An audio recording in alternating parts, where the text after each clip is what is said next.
میں ہوں میں اس موضوع پر پہلے بھی ویڈیو بنا چکی ہوں، اب دوبارہ بنا رہی ہوں کیونکہ مجھے دوبارہ بنانے کو کہا گیا ہے۔ جادو جادو، ٹھیک ہے، آج کل ہر بندہ اس مسئلے میں گرفتار ہے، اس پریشانی میں ہے کہ اس پر کسی نے کچھ کیا ہوا ہے۔ کچھ لوگوں کے اوپر تو ہے، لیکن زیادہ تر لوگ میں اس غلط فہمی میں ہے کہ ان کے اوپر کچھ کیا ہوا۔ ضروری نہیں ہے۔ آج کے اس دور میں بہت مسائل ہیں، معاشی مسائل ہیں، گھریلو مسائل ہیں اور بہت سے مسائل ہیں کہ ضروری نہیں ہے کہ آپ کے اوپر کسی نے کچھ کیا ہی ہو۔ تو میری ماں بہنوں سے درخواست ہے، خدا نہ آپ کسی بابے کے پاس، کسی عمل کے پاس، کسی کے پاس مت جائیں۔ اگر آپ کے اوپر کسی نے کچھ کیا ہے، کوئی بندش ہے، کوئی بھی معاملہ ہے، تو آپ خود اس کو گھر بیٹھے اتار سکتی ہیں، ٹھیک ہے۔ اللہ تعالیٰ نے قرآن اور حدیث کے ذریعے ہمیں تمام رہنمائی عطا کی ہے۔ یہ صرف ہمارے ایمان کی کمزوری ہے کہ ہم لوگ چلے جاتے ہیں، بابا کے پاس چلے جاتے ہیں جی، تو وہ ہمیں اور راستے پہ لگا دیتے ہیں، تو پیسوں کا ضیاع، دوسرا ایک غلط طریقہ، ٹھیک ہے، غیر محرم کے پاس جانا شرعاً تو ویسے ہی غلط ہے۔ آپ نماز کی پابندی کریں، سب سے پہلے نماز کی پابندی۔ جو بندہ نماز پڑھتا ہے اس پر عمل نہیں چلتا، چل بھی جائے تو بہت مشکل ہوتی ہے۔ جو بندہ نماز نہیں پڑھتا سب سے عمل اس پر چلتا ہے اور بآسانی چلتا ہے۔ تو نماز ایک تو فرض عبادت، دوسرے ویسے بھی حفاظت، نماز والے بندے کی بڑی حفاظت ہوتی ہے، اللہ اس کی حفاظت کرتا ہے۔ وہ بندہ آفات سے، وہ بندہ مشکلوں سے، وہ بندہ نظروں سے اور جادو سے محفوظ رہتا ہے۔ جادو کو توڑنے کا عمل ہم خود کر سکتے ہیں۔ اگر آپ پر کسی نے کچھ کیا ہے، میری ماں بہنوں سے درخواست ہے، تو آپ نے کسی عمل، کسی بابے کے پاس نہیں جانا۔ آپ نے سب سے پہلے نماز کی پابندی کرنی ہے، ٹھیک ہے، نماز کو نہیں چھوڑنا۔ دوسری بات، سورۃ بقرہ قرآن پاک کی بہت طاقتور سورت ہے۔ یہ سورت اتری ہی اس لیے ہے، جادو کے لیے اتری ہے۔ جب ہمارے پیارے نبی حضرت محمد صلی اللہ علیہ وسلم پر جادو ہو گیا تھا، تو اس وقت جبریل علیہ السلام سورۃ بقرہ لے کے نازل ہوئے تھے۔ سورۃ بقرہ جو کہ جادو کے لیے ہی نازل ہوئی۔ آپ نے کیا کرنا ہے؟ سب سے پہلے نماز کی پابندی، اس کے بعد آپ نے 41 دن سورۃ بقرہ پڑھنی ہے، ٹھیک ہے۔ کوئی ایک وقت مقرر کر رہے جب آپ بآسانی سورت کے ساتھ پڑھ سکتے ہیں، اور ضروری نہیں ہے کہ سورۃ بقرہ کافی لمبی سورت ہے کہ آپ ایک نشست میں بیٹھ کر ہی پڑھیں۔ جب آپ نے ایک پارہ، پہلا پارہ مکمل کر لیا ہے تو آپ اس میں ریسٹ کر سکتی ہیں، وقفہ لے سکتی ہیں، لیکن ریسٹ کرنے سے پہلے یا ختم کرنے سے پہلے آپ ایک پانی کی بوتل اپنے پاس رکھ لیں گی اور اس کے اوپر جتنی بھی آپ نے پڑھی ہے دم کریں گی، پھر بولیں گی۔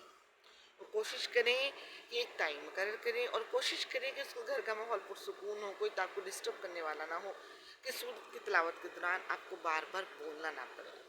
آپ نے 41 دن پوری سورۃ بقرہ پڑھنی ہے ہر روز، تو ایک وقت مقرر کر لیں، ٹھیک ہے۔ ایک نشست میں بیٹھ کر نہیں پڑھ سکتی تو ریسٹ کر کر کے پڑھ لیں۔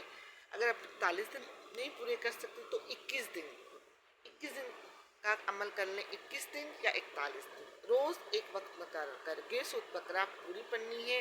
ساتھ پانی کی ایک بوتل رکھنی ہے، اس پہ دم کرنا ہے، وہ پانی خود پینا ہے، سب گھر والوں کو پلانا ہے، اپنے گھر کے سارے کونوں میں، دیواروں پہ، چھت پہ، پورے گھر میں، ٹھیک ہے۔ آپ اس پانی کی جو ہے کچھ بوندے اس کو چھینٹے مارنے ہیں اپنی دیواروں پہ، خاص کر کے گھر کے کونوں میں۔ تو انشاءاللہ جب آپ اس کو 41 دن پڑھیں گی یا 21 دن پڑھیں گی تو دیکھیے گا کہ انشاءاللہ اگر آپ پر کسی نے کچھ کیا ہوا ہے تو وہ خود بخود آہستہ آہستہ اس کا جو ہے اثر زائل ہو جائے گا۔ اور اس کے علاوہ جب آپ اس کی 41 یا 21 دن پوری کر لیں گے تو سورۃ بقرہ کی جو آخری 10 آیات ہیں اس کی صبح شام تلاوت کریں۔ آخری 10 آیات جب رات کو سورۃ الملک پڑھتے ہیں تو اس کے ساتھ اپنی روٹین کا ایک حصہ بنا لیں۔ وہ آپ اگر روز پڑھتے رہیں گی، وہ آخری 10 آیات بہت آسان ہے، اور اس کو روز پڑھنے سے، اپنا معمول بنانے سے بھی آپ محفوظ رہیں گی، آپ پہ کوئی کچھ نہیں کر سکے گا، ٹھیک۔ گھر بیٹھ کے آپ جادو خود ختم کر سکتی ہیں۔ اس کے لیے آپ کو کسی عامل کے پاس، کسی بابے کے پاس جانے کی ضرورت نہیں ہے۔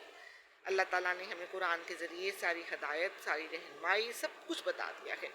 قرآن اور حدیث کے ذریعے ہم اپنے بہت سے مسئلے اللہ کی رحمت سے، اللہ کے فضل سے خود حل کر سکتے ہیں۔ صرف کوشش کی ضرورت ہے اور ایمان کی ضرورت ہے۔ ہمارے ایمان میں کمزوری ہے، یقین میں کمزوری ہے، اور ہم نماز کی ادائیگی نہیں کرتے۔ نماز کی ادائیگی کریں، پاک اور صاف رہیے، اور سورۃ بقرہ کی تلاوت اپنے گھر میں روز بلند آواز سے لگا دیا کریں۔ سورۃ بقرہ کی جب تلاوت ہوتی ہے تو جنات اس گھر سے بھاگ جاتے ہیں. کوشش کریں کہ صبح اٹھ کے آپ تلاوت لگا دیا آپ نے کہ آپ کے گھر میں پوری نہیں چلی تھوڑی چل جائے, روز تھوڑی چلتی رہے, روز تھوڑی چلتی رہے, تو وہ تلاوت جب ہوگی آپ کے گھر میں سورۃ بقرہ کی تو جو اثرات ہیں ویسے بھی کم ہو جائیں گے, جنات بھاگ جائیں گے, آپ کو ذہنی سکون ملے گا. اور جہاں تک آپ کو لگتا ہے کہ آپ پہ کسی نے جادو کیا ہی ہے تو اس کے لیے میں نے عمل بتا دیا ہے, آپ انشاءاللہ اس پہ عمل کریں. اگر اس عمل سے آپ کو فائدہ نہیں ہوتا یا کوئی مسئلہ بنتا ہے تو آپ مجھے میسج کریں, مجھے بتائیں, میں انشاءاللہ آپ کی رہنمائی کروں گی اور گھر بیٹھے آپ اپنا کام کریں گی. کسی کو پیسے دینے کی ضرورت نہیں ہے, کسی کے پاس جانے کی ضرورت نہیں ہے. گھر بیٹھ کر ہم قرآن اور حدیث کی روشنی میں انشاءاللہ تمام مسئلے حل کر سکتے ہیں, تمام جادو ختم کر سکتے ہیں. ڈرنے والی کوئی ضرورت نہیں. خدا کے کلام میں قرآن بہت طاقت ہے اور قرآن کا مقابلہ کوئی بھی نہیں کر سکتا, جنات بھی نہیں کر سکتے, کوئی نہیں کر سکتا. اللہ تعالیٰ ہمیں دین اسلام پر عمل کرنے کی توفیق عطا کریں. آمین ثم آمین.